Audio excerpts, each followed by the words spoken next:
Coach Mike McConathy, talk about the last-second win that had 22 lead changes in it today over the Privateers.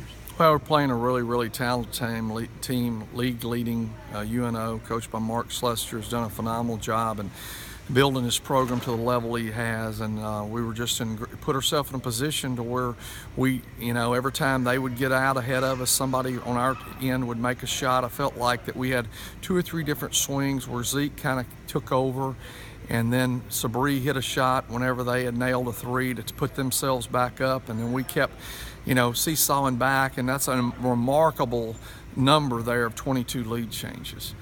Just remarkable. But, a great effort by our guys and a great effort by UNO.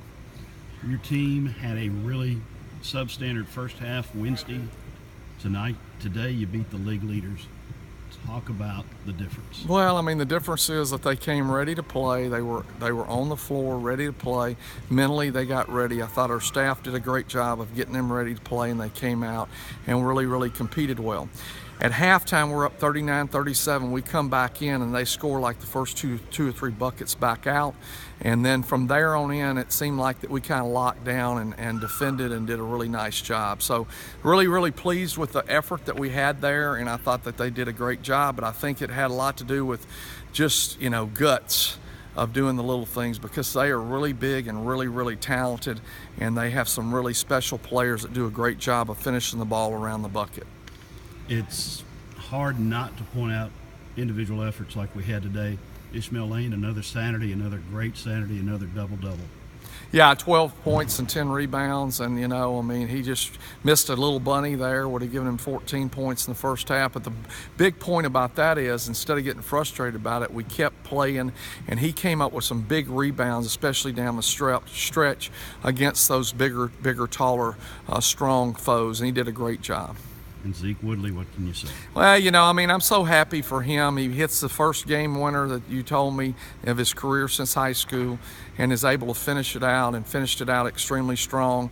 But 28 points, he kind of took over in the second half and did some things. We put him in a position to where he could make some plays, and that was just really special, and it was special for him. The other thing is, we run a little play called 71, and we were able to get some stuff out of that, and I thought one of the biggest plays is Josh Boyd drove the middle of the lane, was able to find Zeke under the goal, and that was really big. And I don't know who made the pass, but I know Bailey Walker had 3 assists in 4 minutes, and I don't know if it was Bailey or who found him again for another shot. So really big. But another play that was huge to me was Isaiah Sweeney's end out of bounds play over the top, and we got that, and that was big, along with the repeated buckets at timely situations by Sabri Thompson. Just a great job. And Sabri just plays so hard. And Pee Wee or Trayvon Joseph had a huge drive to the bucket and late in the game there to get an easy layup. He only had 6 points, but those were awful big 6 points. Talk about the last possession. Demons have the ball. There's a timeout with 25 seconds left. What did you set, and what happened? Well, we were just trying to go to what we call power curl, to where we get the ball back in Zeke's hands, and hopefully he goes and makes a play.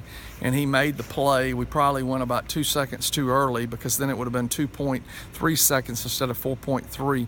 But he just took it to the hole, and it just seemed like the sea opened up, and he drove in and laid the ball up and was able to finish it. And then we had pre-called a timeout. Not that you get a pre-called timeout, but we told the officials if we score, we want a timeout, because we had 2, and that allowed us to get the clock stopped, set up our defense. Then we went back again and called another timeout to make an adjustment when they came back out.